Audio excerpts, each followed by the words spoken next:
This week in Washington, we continue to address sequestration.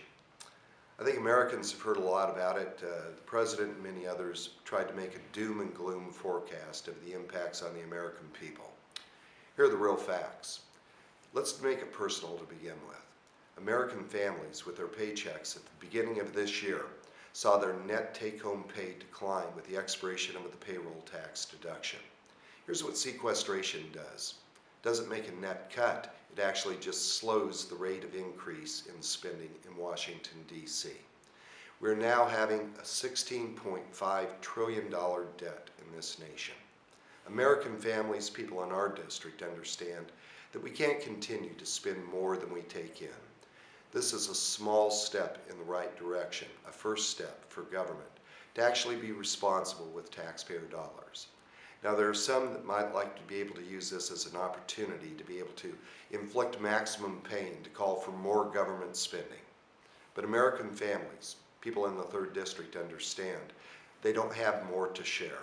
And a balanced approach simply cannot be that we give and the government takes. We're going to be standing up for the American public, the people in our district, to be able to increase that net take-home pay and be responsible with the American taxpayer dollars.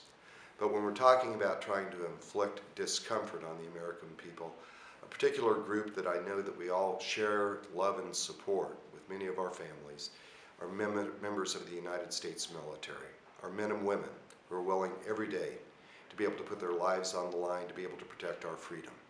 One of the promises that we made to our veterans and those currently in the military is under the VA promise of continuing education, to be able to improve themselves for the sacrifices that they were being willing to make. Under sequestration, there's a policy that's moving forward to cut those educational benefits for our men and women in the United States military. I think that's wrong.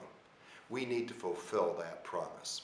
Just recently, Secretary of State John Kerry announced a $1.5 billion aid package to the country of Egypt, which is now run by the Islamic Brotherhood.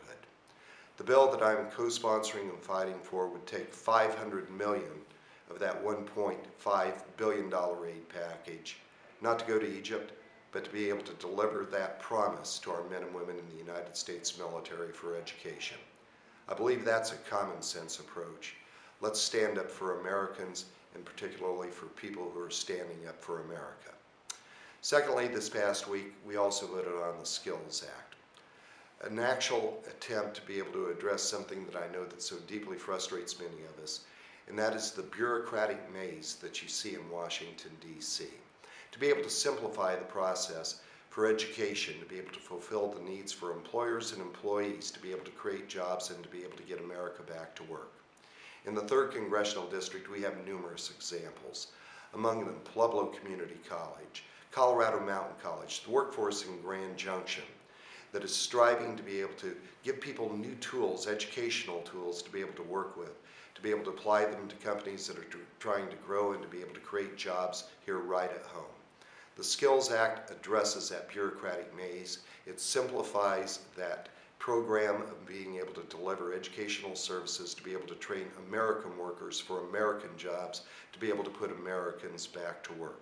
A good piece of legislation that's not only going to be able to reduce some unnecessary spending in Washington, D.C., but to make the program friendly for the people who need to be able to work with it rather than making it work for the government. We'll continue to keep you updated on this as it moves over to the Senate. It is a good piece of legislation, and I'd ask you to call to our senators to be able to support this common sense legislation, along with the bill that we're promoting to be able to stand up for American veterans and those in the armed services.